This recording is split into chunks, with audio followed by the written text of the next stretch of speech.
नमस्कार मंडळी, श्री स्वामी समर्थ. तुमचे चॅनल भक्तिभवनमध्ये तुमचे सहर्ष स्वागत आहे. स्वामींची कृपा तुमच्यावर आणि तुमच्या कुटुंबावर सदैव राहावी ही स्वामींचरणी प्रार्थना करते आणि आजच्या व्हिडिओला सुरुवात करते. मंडळी, आषाढ मास कृष्ण पक्षाच्या एकादशीला योगिनी एकादशी असे म्हणतात आणि शास्त्रामध्ये योगिनी एकादशीला विशेष महत्त्व आहे. या दिवशी भगवान श्रीहरी विष्णूंबरोबर माता लक्ष्मीची विशेष पूजा केली जाते.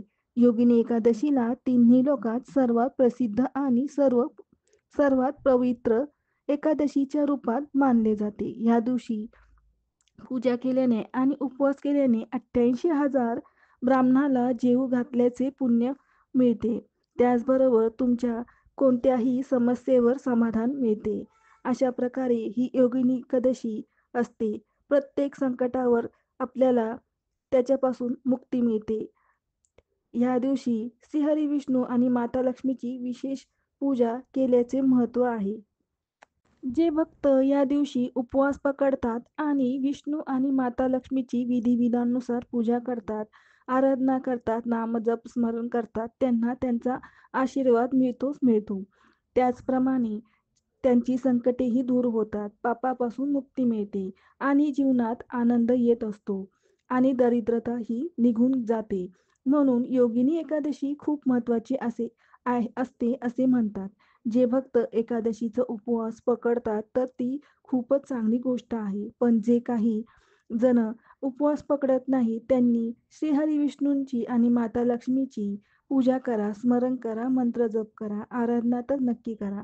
तर आजच्या व्हिडिओमध्ये आपण बघणार आहोत की 2025 मध्ये योगिनी एकादशी कधी आहे, एकादशी तिथी कधी सुरू होणार आहे आणि कधी संपणार आहे, त्याचे पारण कधी करायचे आहे, पारण करण्याचे शुभ मुहूर्त काय आहेत आणि एकादशीला भगवान श्रीहरी विष्णूंची कशी पूजा करावी, कोणत्या मंत्राचा जप करावा, त्याने तुम्हाला तुमच्या उपवासाचे संपूर्ण फळ मिळेल आणि ज्या पण तुमच्या इच्छा आहेत त्या तुम्ही उपवास धारण करता किंवा बिना उपवास धारण करता त्याची पूजा कशी करावी आणि तुमच्या इच्छा कशा पूर्ण होतील यासाठी विशेष हा आजचा व्हिडिओ आहे. तर हा व्हिडिओ पूर्ण नक्की बघा. संपूर्ण माहिती व्हिडिओमध्ये आहे. आज बघणार आहोत योगिनी एकादशीची तिथीची सुरुवात होत आहे 21 जूनला शनिवारी 7:19 आणि समाप्त होणार आहे 22 जूनला सकाळी 4:28 संपणार आहे. तर बघा मंडळी, योगिनी एकादशीचा उपवास सूर्योदयकालीन तिथीनुसार करतात. पण मंडळी, 21 जूनची एकादशी तिथी दशमीयुक्त एकादशी आहे आणि दशमीयुक्त एकादशीचा उपवास पकडू नये असे म्हणतात.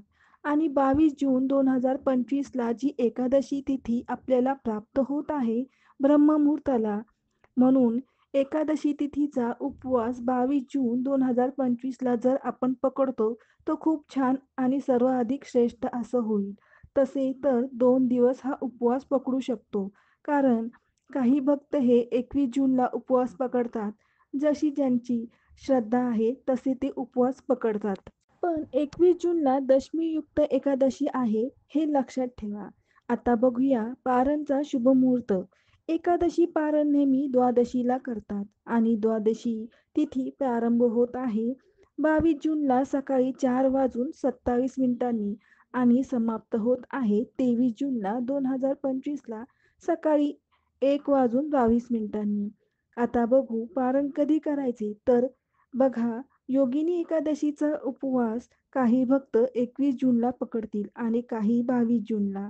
अशा वेळेस 21 जूनला जे एकादशीचे उपवास पकडतात त्यांनी 22 जूनला या उपवासाचे पारण करायचे आहे आणि पारण करण्याचा आधी हरिवासन समाप्त झाले पाहिजे आणि हरिवासन समाप्त होणार आहे सकाळी 10:55.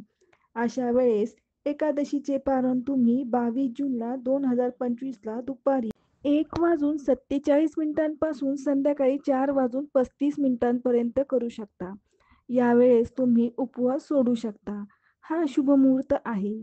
आता ज्यांचा 22 जूनला उपवास आहे त्यांनी एकादशीचा पारण तुम्हाला 23 जून 2025ला पारण करायचे आहे आणि त्यासाठी पारणाचा शुभ मुहूर्त आहे सूर्योदयाच्या नंतर, जसे की 5:23 ते सकाळी 8 वाजेपर्यंत.